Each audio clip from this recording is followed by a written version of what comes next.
Hello વિદ્યાર્થી મિત્રો, આપણે ધોરણ 12 ની અંદર આગળ વધીએ તો સ્વાધ્યાયનો છેલ્લે 9મો દાખલો ગયો હતો, બરાબર.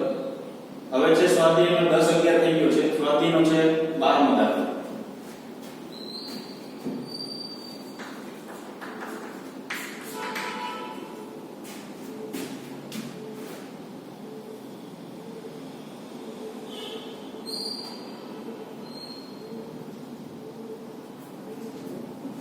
બારમા દાખલાની અંદર શું છે?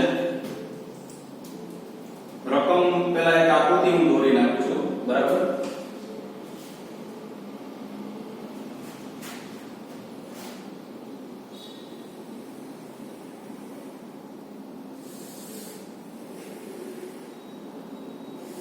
એક ચોરસ લૂપ છે. ચુંબકીય ક્ષેત્ર બોર્ડ અને લંબ કે ધારો બહાર તરફ આવે છે.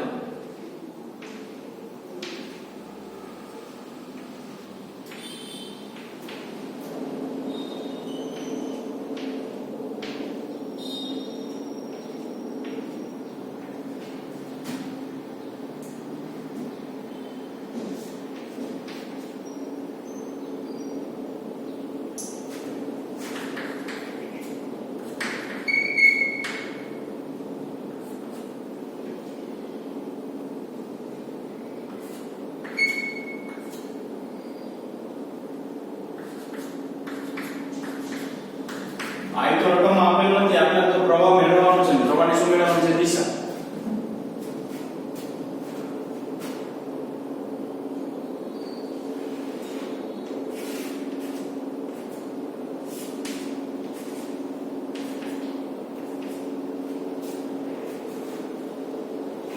શું છે રકમ જોઈએ?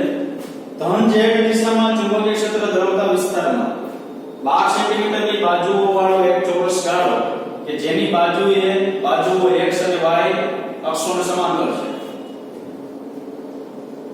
ધન z ની દિશામાં ઉત્પન્ન થતું ચુંબકીય ક્ષેત્ર, એટલે આ z છે ને એ બહાર આવે છે. જો આ x ઘટક, y ઘટક ને z ઘટક એટલે બોર્ડને લંબરૂપે આમ બહાર, બોર્ડને લંબરૂપે આમ બહાર હોય તો આ ચુંબકીય ક્ષેત્ર અહીંથી શું આવે છે એવું કહી શકાય, બહાર તરફ આવે છે એવું કહી શકાય. એટલે ધન z ની દિશામાં ચુંબકીય ક્ષેત્ર છે, બહાર તરફ ચુંબકીય ક્ષેત્ર છે. હવે આગળ શું કીધું? જેની બાજુઓ x અને y અક્ષોને સમાંતર છે. x અક્ષ આમ જો આ વસ્તુ છે, આ z છે, આ x છે ના y છે. એની બાજુઓ જે લંબ ચોરસ લૂપ લેવામાં આવે ને એની બાજુઓ x ને y ને સમાંતર છે. તો આ x એટલે બેસિકલી z ને લંબ થાય ટૂંકમાં. એટલે કહેવાય એમ આવે છે લૂપ ને ચુંબકીય ક્ષેત્ર લંબ છે, બરાબર. આગળ તેને ધન x દિશામાં 8 સેન્ટીમીટર પર સેકન્ડના વેગ સાથે ખસેડવામાં આવે છે. આ વેગ છે ને એ 8 સેન્ટીમીટર પર સેકન્ડ છે, એને ધન x ની દિશામાં ખસેડવામાં આવે. એટલે મેં આ દિશા સાથે જોયું બધું. આમ એને ધારો કે શું કરવામાં આવે? ખસેડવામાં આવે. આ ક્ષેત્ર અવકાશમાં એક સમાન નથી, એ સમય સાથે અચળ પણ નથી. આ જે ચુંબકીય ક્ષેત્ર છે ને એ જે જેટલા વિસ્તારની અંદર લાગુ પાડેલું છે એ કે એક સમાન નથી. એટલે ચુંબકીય ક્ષેત્ર એ સાથે સમય સાથે કંઈક ફરે છે. બીજી વસ્તુ અચળ નથી. અચળ નથી એટલે કોન્સ્ટન્ટ નથી, બરાબર. હવે શું કીધું? તેમાં ઋણ x દિશા સાથે 10⁻³ ટેસ્લા પર સેન્ટીમીટર નું પ્રચલન, એટલે કે જેમ ઋણ x ની દિશામાં ગતિ કરે ને તે 10⁻³ ટેસ્લા પર સેકન્ડ થી વધે છે. 10⁻³ ટેસ્લા પર સેકન્ડ થી વધે છે. ઋણ x એટલે આ ધન x છે. જો આ લૂપ આમ ગતિ કરે ને તો વધે છે, અંતર સાથે ચુંબકીય ક્ષેત્ર વધે છે. પણ આમ ગતિ કરે તો અંતર સાથે ચુંબકીય ક્ષેત્ર ઘટે. એનો મતલબ એવો કે આમ જાશો ને એમ ચુંબકીય ક્ષેત્રમાં ઘટાડો થાય છે, અને આમ જાશો એટલે ચુંબકીય ક્ષેત્રમાં વધારો થશે. આપણે ગતિ કેવી રીતના કઈ દિશામાં કરવાનું છે? ધન x ની દિશામાં કરવાનું. આગળ શું કીધું? તે સમય સાથે 10⁻³ ટેસ્લા પર સેકન્ડના દરે ઘટતું જાય છે. આગળ જાઓ એટલે સમય સાથે 10⁻³ ટેસ્લા પર સેકન્ડના દરે ઘટે છે. આમ જાઓ એટલે એટલા દરથી શું થતું હોય? વધતું હોય. 1 સેકન્ડમાં 10⁻³ ટેસ્લા જેટલું ઘટે છે. હવે શું કીધું? તેનો અવરોધ 4.50 મિલી ઓહમ હોય. જે લૂપ ગતિ કરે છે તેનો અવરોધ 4.50 મિલી ઓહમ હોય. તો આ ગાળામાં પ્રેરિત પ્રવાહની દિશા અને મૂલ્ય નક્કી કરો. પ્રવાહની દિશા મૂલ્ય. હવે બીજું કાંઈ નહીં. આમ પ્રવાહની દિશા કઈ દિશામાં આવે? તો કે ચુંબકીય ગાળો તો બંધ છે ને, સોલેનોઇડ હોય તો બોલે, ના હોય તો બોલે. બંધ ગાળો હોય તો પ્રવાહની દિશા કઈ, સોરી, ચુંબકીય ક્ષેત્રની દિશા કેવી છે? બોર્ડને લંબ બહાર તરફ, જેટની દિશા. તો પ્રવાહ આમ આવે. વિષમગળીય દિશામાં શું આવશે? પ્રવાહ આવશે. ખ્યાલ આવ્યો? એટલે મેં ડાયરેક્ટ આ પ્રવાહ તમને અહીં દર્શાવી દીધો કે પ્રવાહની દિશા વિષમગળીય દિશામાં આવશે. જો આપણે એવું લીધું હોત ને કે ઋણ જેટની અંદર ચુંબકીય ક્ષેત્ર છે તો પ્રવાહની દિશા સમગળીય. ખાલી એક દાખલાની અંદર નાનું ટ્વિસ્ટ કરો ને લાખો દાખલો પડી જાય. પેલું ખાલી લીધું છે ને ધન એની જગ્યાએ ઋણ કરી નાખો ને લાખો દાખલો પડી જશે. કારણ કે છેલ્લે તમારો જે જવાબ જે અગત્યનું જે પરિણામ લખવાનું છે ઈ તમે જો ખોટું લખી નાખો, બરાબર, તો દાખલો જે છે સંપૂર્ણપણે આખો દાખલો કેવો થઈ જશે? આપણો ખોટો થઈ જશે. એટલે આ એક વસ્તુ ધ્યાનમાં રાખવી. પહેલા તો હું ડેટા લખું છું કેટલી વસ્તુ આપેલી. તો આપણે પહેલા તો શું આપ્યું છે? લંબાઈ આપેલી છે 12 સેન્ટીમીટર. તો મને ક્ષેત્રફળ મળે, જો એની જરૂર પડશે. a બરાબર ચોરસનું ક્ષેત્રફળ કેટલું? l square. તો 12 સેન્ટીમીટર નો સ્ક્વેર. તો 12 ગુણ્યા 144 ગુણ્યા 10 - 4 ઘાત મીટર સ્ક્વેર આવું થાય.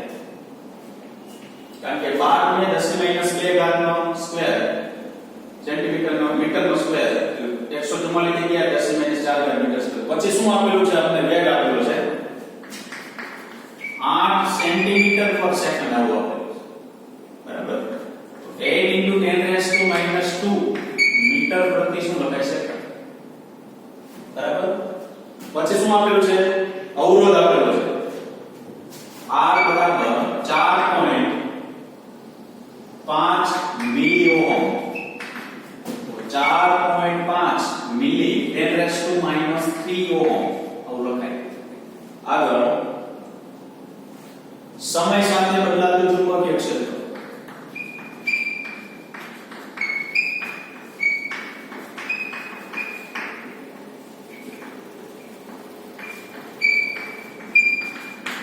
તો સમય સાથે બદલાતું ચુંબકીય ક્ષેત્ર dV/dt આપણે જે તમને 10 - 3 ટેસ્લા પર સેકન્ડ એવું આપેલું છે. 10 - 3 ટેસ્લા પર સેકન્ડ ના દરે બદલાય છે. ઘટતું હોય, વધતું હોય, જે હોય. તો સમય સાથે બદલાતું ચુંબકીય ક્ષેત્ર એક. બીજું આપેલું છે અંતર સાથે બદલાતું ચુંબકીય ક્ષેત્ર. તો અંતર સાથે એટલે dV/dx લખો. સમય સાથે બદલાતું ચુંબકીય ક્ષેત્ર મારે શું લખાય? dV/dt. અંતર સાથે dV/dx લખાય. ઈ છે 10 - 3 ટેસ્લા પર સેન્ટીમીટર છે. જો તો 10 - 3 ટેસ્લા આ બાય 10 - -2 અને પર શું થઈ જાય? મીટર. તો વધ્યા ખાલી શું? 10 - -1 ટેસ્લા પર મીટર આવું બનશે, બરાબર. હવે આગળ આટલી વસ્તુ મેં જે લખી ને વિદ્યાર્થીઓ, તે શું છે? ડેટા જે આપણે આપેલો છે. લંબાઈ આપેલી તો ક્ષેત્રફળ મળે તમને. ધન x ની દિશામાં 8 સેન્ટીમીટર પર સેકન્ડ આ વ્યક્તિ ગતિ કરે છે. લૂપ સાથે સંકળાયેલો પહેલા અવરોધ છે કે 4.5 મિલી ઓહમ જેવો. સમય સાથે બદલાતું ચુંબકીય ક્ષેત્ર dV/dt. કારણ કે આ વેલ્યુ આપેલી તો આપણે ખબર પડે ડાયરેક્ટ મૂકવા, બરાબર. dV/dt એટલું આપેલું છે. અંતર સાથે બદલાતું એટલે dV/dx. x અંતર છે, અંતર સાથે બદલાતું. કારણ કે આપણે સમય સાથે આમાં લૂપ આગળ પાછળ થશે તો ચુંબકીય ક્ષેત્રમાં ફેર પડે છે. આમ આગળ પાછળ થશે એટલે અંતરમાં ફેરફાર થાય તો ચુંબકીય ક્ષેત્રમાં ફેર પડે છે. તો અંતર સાથે બદલાતું, સમય સાથે બદલાતું. હવે જે સૌથી અગત્યનું સમય સાથે લખેલું લેશું આપણે. સમય સાથે બદલાતા ચુંબકીય ક્ષેત્રને લીધે ઉદ્ભવતું પ્રેરિત EMF. સમય સાથે બદલાતા ચુંબકીય ક્ષેત્રને લીધે ઉદ્ભવતું પ્રેરિત EMF. તો ધારો કે આપણે એને કહીશું વેબસાઈટ નંબર dϕ/dt. છેલ્લે તમને પ્રવાહની મૂલ્ય અને દિશા કીધી. પ્રવાહ તો માઈનસમાં ક્યાંય હોતો આ જે છે ને આ મેળવવાનું હોય તો I બરાબર એપ્સિલોન ના આ તો તમને ઓલરેડી રકમ આપેલું છે આ એપ્સિલોન તમારે કેવો મેળવવાનો ધન તો આ મૂલ્ય મળે ખ્યાલ આવ્યો કે નહીં મૂલ્ય દિશા કરવા માટે આપણે ભલે ફેરાડેના નિયમનો ઉપયોગ કરીએ લેન્સના નિયમની કે હાજરી સૂચવવાની નથી આપણે આ ડાયરેક્ટ શું લખવાનું એપ્સિલોન એટલે હું આ ડાયરેક્ટ શું લખું છું એપ્સિલોન લખું છું બરાબર તો જોઈએ d/dt આ શું લખી શકાય dA ક્ષેત્રફળ સદિશ અને ચુંબકીય ક્ષેત્ર બે એક દિશામાં થાય જો આ ચોરસ રૂપ છે આમ કયો પેલો ક્ષેત્રફળ સદિશ આમ ચુંબકીય ક્ષેત્ર આમ તો BA cos θ એટલે cos 0 BA થઈ ગયું હવે શું થશે અહીંયા A dD/dt તો જો સમય સાથે બદલાતા ચુંબકીય ક્ષેત્ર લીધે ઉદ્ભવતું પ્રેરિત EMF કેટલું હોય તો ક્ષેત્રફળ આપણી પાસે ઓલરેડી છે કેટલું 144 10 ની માઈનસ કેટલી 4 ગુણ્યા dD/dt સમય સાથે બદલાતું ચુંબકીય ક્ષેત્ર 10 કેટલું -3 તો આ જવાબ મળશે 144 10 ની માઈનસ 7 ઘાત બરાબર પેલો જવાબ મળશે 144 ગુણ્યા 10 ની માઈનસ 7 ઘાત વોલ્ટ ઓકે ચાલો આગળ વધીએ સમયની નો કર્વ આવી ગયો હવે એવું લખો તો આ લખવું તો લખી શકાય અંતર સાથે બદલાતા ચુંબકીય ક્ષેત્રને લીધે ઉદ્ભવતું પ્રેરિત EMF જેને આપણે એપ્સિલોન 2 કહીશું સમય સાથે જે બદલાય છે એને એપ્સિલોન 1 કીધું અંતર સાથે બદલાય છે શું કીધું એપ્સિલોન 2 અહીં લેશું આપણે dϕ/dt ચાલો પાછું અહીં આવશે d/dt ba તો પાછું અહીં શું થાય જો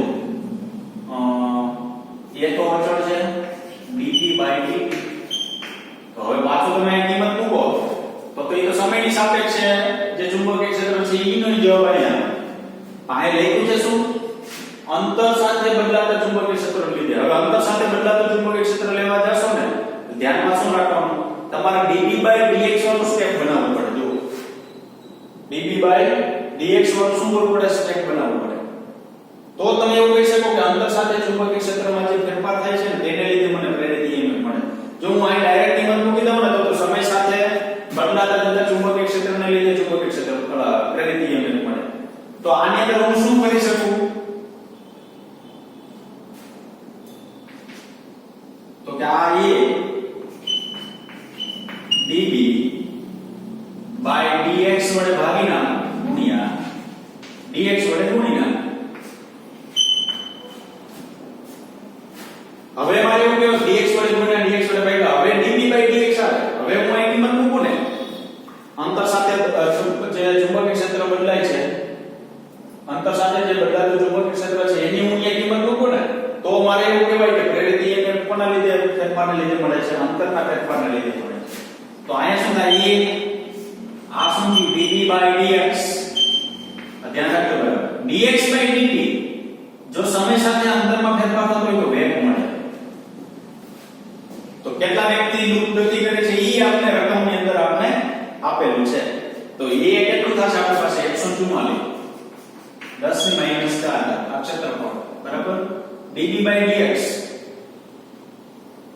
10 ની માઈનસ 1 અને વેગ 8 ગુણ્યા 10 ની માઈનસ 2 બરાબર એટલે 144 ગુણ્યા 10 ની માઈનસ 4 ઘાત 10 ની માઈનસ 1 ઘાત 8 ગુણ્યા 10 ની માઈનસ 2 ઘાત 1152 ગુણ્યા 10 ની માઈનસ 7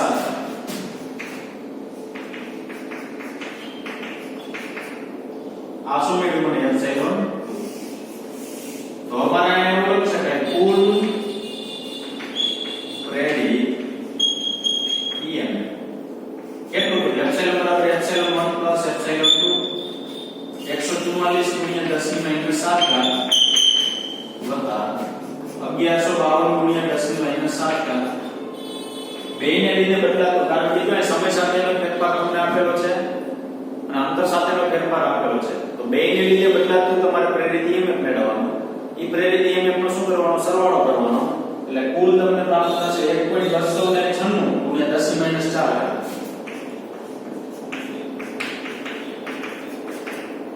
આ શું મેળવ્યું? EMF મેળવ્યું, પ્રેરિત. બરાબર. તમને મેળવવાનું શું કીધું છે? પ્રેરિત પ્રવાહ.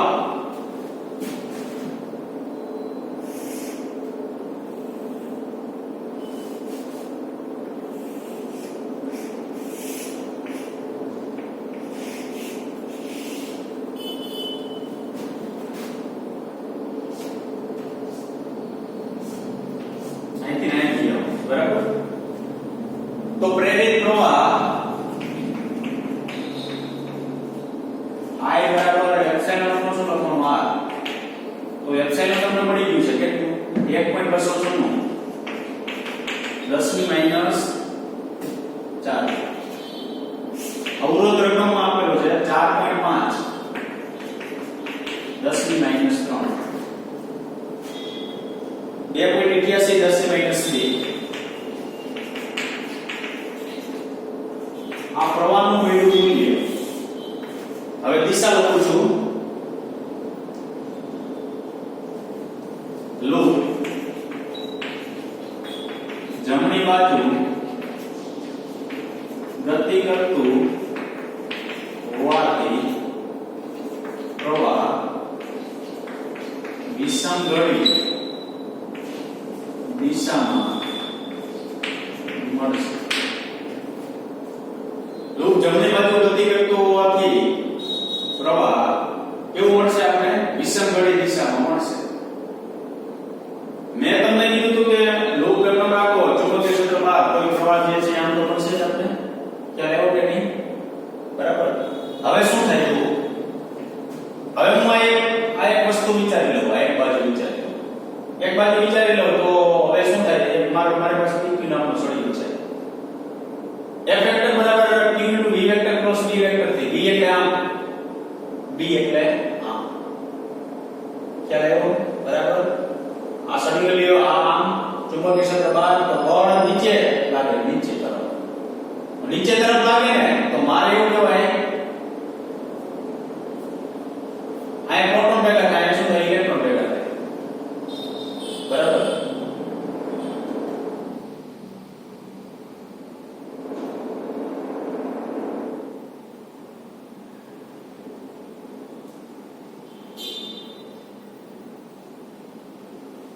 ટૂંકમાં જે આપણી પાસે પ્રેરિત EMF જે છે તેને લીધે આખી લૂપ જે છે એ નક્કી કરશો તો, કારણ કે આ જે સાઈડનું જે ભાગ જે છે ને એ તમને ઉપરથી આમ નીચે તરફ આવશે, કારણ કે અહીંયા વિરુદ્ધ દિશામાં પ્રવાહ થાય, અહીંયા કેવો આવે? નીચે તરફ પ્રવાહ. આ એક વસ્તુ જે વિચારી એવી છે, એવી રીતના વિચારી એવી છે આપણે કેવી રીતના વિચારી શકાય કે તમારે કાંઈ નહીં કરવાનું, ખાલી આ લઘુ કરી શકાય. અંગૂઠાના અથવા જમણા હાથના નિયમ પ્રમાણે પ્રવાહની દિશા જે છે એ વિષમઘડી દિશામાં મળે. બરાબર. કારણ કે ઓલી વસ્તુ જે છે અડધી થશે. શું કામ અડધી થશે? આ સળિયું છે એ આમ ગતિ કરે છે, આ સળિયું આમ ગતિ કરે, તો આનો પ્રવાહ ઉપર મળે, આનો પ્રવાહ કેવો મળે? નીચે તરફ. બરાબર. એટલે એ કોઈ ઊંડાણપૂર્વક વિચારવા નથી, પણ આમ આને લીધે આ પ્રવાહ જે છે એ તમને કેવો મળશે? વિષમઘડી દિશામાં મળશે. હવે આગળ જઈએ.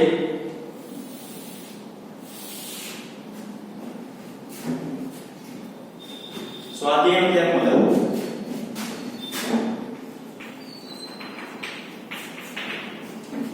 શું છે? એક શક્તિશાળી લાઉડસ્પીકરના ચુંબકના ધ્રુવો વચ્ચેના ક્ષેત્રના મૂલ્યને માપવું છે. લાઉડસ્પીકરમાં ચુંબક હોય ને એના ધ્રુવો વચ્ચેના મૂલ્ય માપવા છે. ખૂબ જ નજીક વીંટાળેલો 25 આંટાવાળી એક નાની 2 સેન્ટીમીટર સ્ક્વેર ક્ષેત્રફળની સપાટી સર્ચ કોઇલ એટલે પૂંછડું એ ક્ષેત્રની દિશાને લંબ રાખવામાં આવે છે અને તે પછી તેના ક્ષેત્રના વિસ્તારમાં ઝડપથી ખેંચી લેવામાં આવે છે. ટૂંકમાં એક પૂંછડું રહેતું. બરાબર. એક પૂંછડું લીધું ધારો. એ પૂંછડાને શું કર્યું ખબર? જે લાઉડસ્પીકરના ચુંબક હતા ને એના શક્તિશાળી ચુંબકીય ક્ષેત્રના અંદર વચ્ચે રાખ્યા. અને કેવું રહેતી? લંબ રહેતી ચુંબકીય ક્ષેત્ર. એટલે આમ પસાર થતું ચુંબકીય ક્ષેત્ર. પછી શું કર્યું?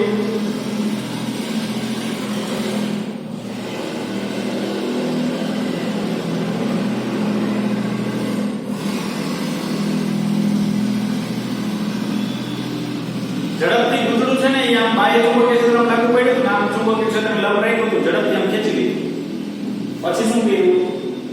તેના વિસ્તારમાં ઝડપથી ખેંચી લેવામાં આવે અથવા સમતુલ્ય રીતે તેના સમતલને ક્ષેત્રની દિશા સમાંતર લાવવા માટે તેને 90 નું ભ્રમણ આપી દેવામાં આવે. જો આમ ચુંબકીય ક્ષેત્ર છે બરાબર, ગૂંચળું જે છે આમ છે અત્યારે આમ, પછી ઝડપથી ખેંચો તો બોલે અથવા એ શું કરો 90 નું ભ્રમણ આપી દો એટલે બાહ્ય ચુંબકીય એનું ક્ષેત્રફળ ને બાહ્ય ચુંબકીય ક્ષેત્ર બે એકબીજાને લંબ થઈ જાય બરાબર, ફ્લક્સ 0 થઈ જાય ટૂંકમાં ગૂંચળા સાથે સંકળાય. કા બહાર ખેંચી લ્યો કા એક્ઝેક્ટ કે કરી નાખો આમ લંબ બનના સમાંતર ચુંબકીય ક્ષેત્ર થઈ જાય 90 નું ભ્રમણ આપે છે.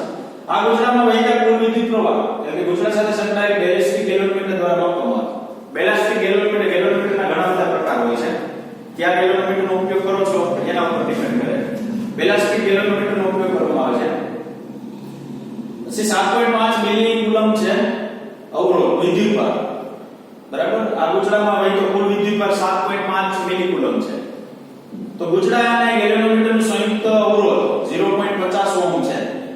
ગૂંચળું અને ગેલોમીટર છે એ ગૂંચળા સાથે જોડાયેલું છે. ટોટલ અવરોધ 0.50 ઓહમ છે. આ ચુંબકની પ્રબળતાનું અનુમાન કરો. પ્રબળતાનું અનુમાન કરવું એટલે ચુંબકીય ક્ષેત્ર મેળવવું. તો તમને ખબર હોય તો એક સૂત્ર હોય ડેલ્ટા Q બરાબર ડેલ્ટા phi બાય r. વિદ્યુત પ્રવાહ અને ચુંબકીય ફ્લક્સમાં થતા ફેરફાર વચ્ચેનો સંબંધ. વિદ્યુત પ્રવાહ શું? વિદ્યુત ભાર અને ચુંબકીય ફ્લક્સમાં થતો ફેરફાર વચ્ચેનો સંબંધ. ડેલ્ટા Q બરાબર delta phi by capital R. તો અહીં જોઈએ તો ડેલ્ટા Q બરાબર NBA - 0 બાય R. ફ્લક્સનો ફેરફાર શું?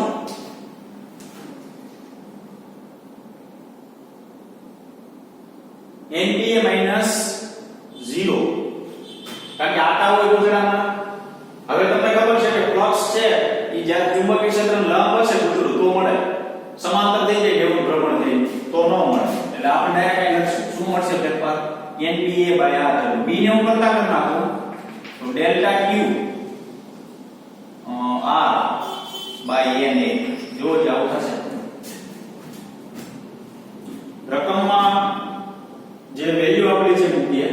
વિદ્યુત ભાર આપેલો છે 7.5 મિલી કુલમ્બ. ફેરફાર 7.5 10 - 3 અવરોધ 50 ઓહમ. છેદમાં આટાઓની સંખ્યા ગૂંચળાની આપેલી છે 25 આટાનું ગૂંચળું છે અને ક્ષેત્રફળ આપેલું છે આપણે 2 સેન્ટીમીટર નો સ્ક્વેર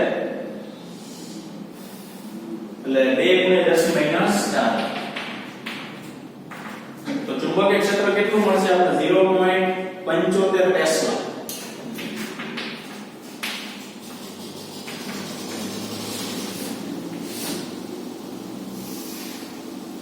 એટલું આપણે ચુંબકીય ક્ષેત્ર શું થશે પ્રાપ્ત થશે બરાબર. ચાલો આગળ જઈએ તો સ્વાધ્યાયનો છે 15મો દાખલો.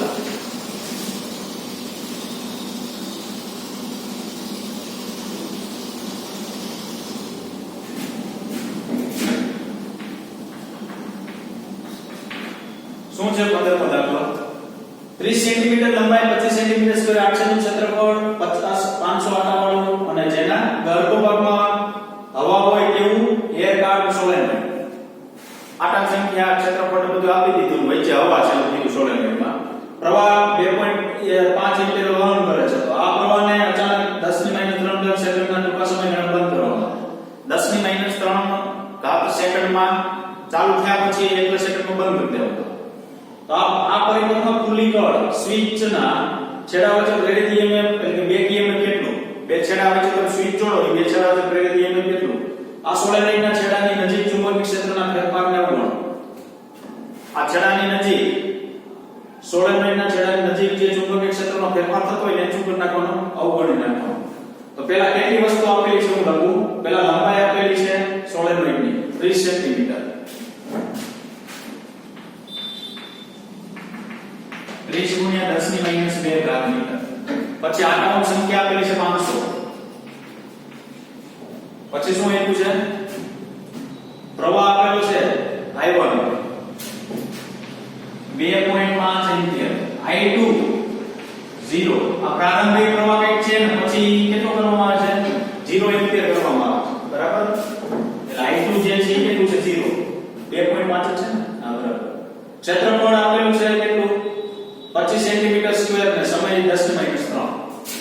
ક્ષેત્રફળ આપેલું છે 25 સેન્ટીમીટર સ્ક્વેર. તો 25 ગુણ્યા 10 ની માઈનસ 4 ઘાત મીટર સ્ક્વેર. ડેલ્ટા ટી સમય આપેલો છે 10 ની માઈનસ 3 ઘાત સેકન્ડ ની અંદર એને બંધ કરી દેવાનો. એટલે એના માટેનો શું થયો? સમય થયો. બરાબર? 1 મિનિટ.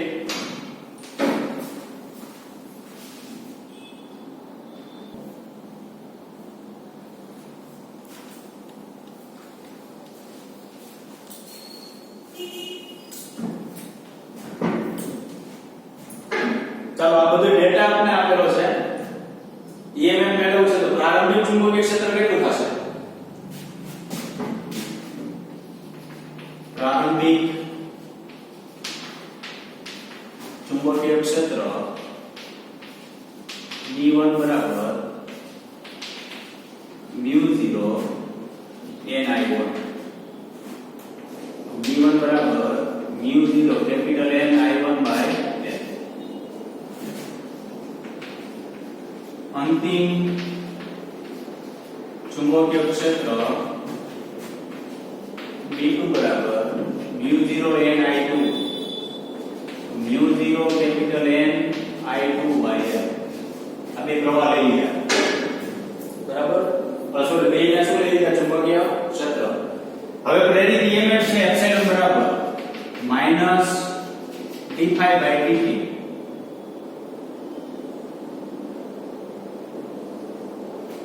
-d5 બાય dt જે છે તેની અંદર અથવા ડેલ્ટા લખીએ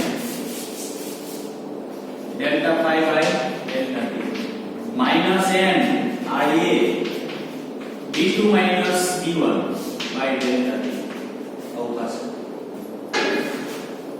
ટૂંકમાં અંતિમ ફ્લક્સ NAB2 માઈનસ પ્રારંભિક ફ્લક્સ NAB1.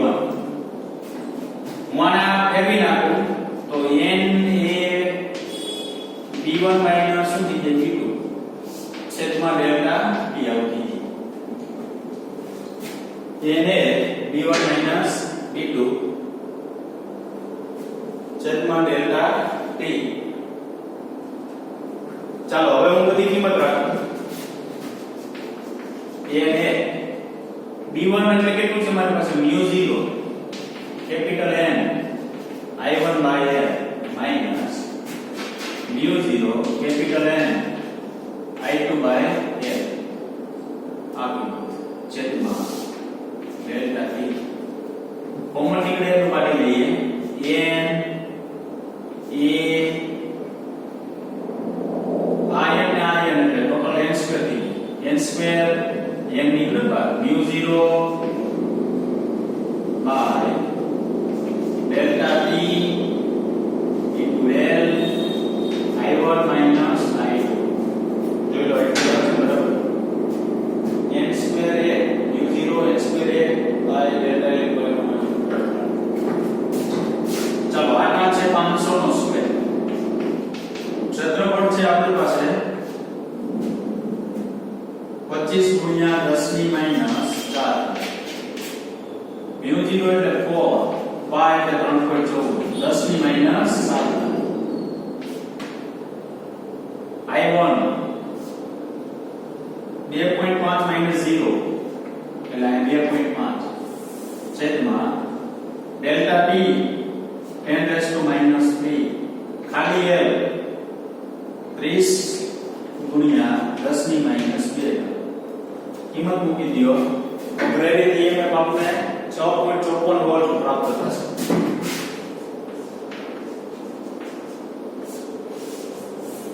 બરાબર? તો ત્રણ દાખલા થયા આપણે. એક સ્વાધ્યાયનો થયો 12મો દાખલો, 13મો દાખલો. 13મા દાખલામાં કઈ છે નહીં. આ બે વચ્ચેનો તમને શું આવડવું જોઈએ? સંબંધ આવડવો જોઈએ. વિદ્યુતભાર અને ફ્લક્સનો ફેરફારનો જે સંબંધ છે તે. બરાબર? પછી ફ્લક્સમાં ફેરફાર એટલે એને બી -0 કારણ કે પૂછડું છે ને એ પહેલા 90 ગુણે હતું એટલે આમ પછી સીધું થઈ જાય. આમ હોય ત્યારે ફ્લક્સ મળે, આમ હોય ત્યારે ન મળે. બરાબર? માં બી ને કરતા કરી દેવાના. આની અંદર શું કીધું છે? લંબાઈ આકાર સંખ્યા I1 I2 મેળવો I2 0 કારણ કે તમને એવું કીધું કે આટલા 10 3 સેકન્ડ ની અંદર 2.5 એમ્પિયર જેટલો વિદ્યુત પ્રવાહ જે છે એ કેવો થઈ જાય છે? શૂન્ય થઈ જાય છે. 2.5 માંથી વિદ્યુત પ્રવાહ કેવો થઈ જાય? શૂન્ય થઈ જાય.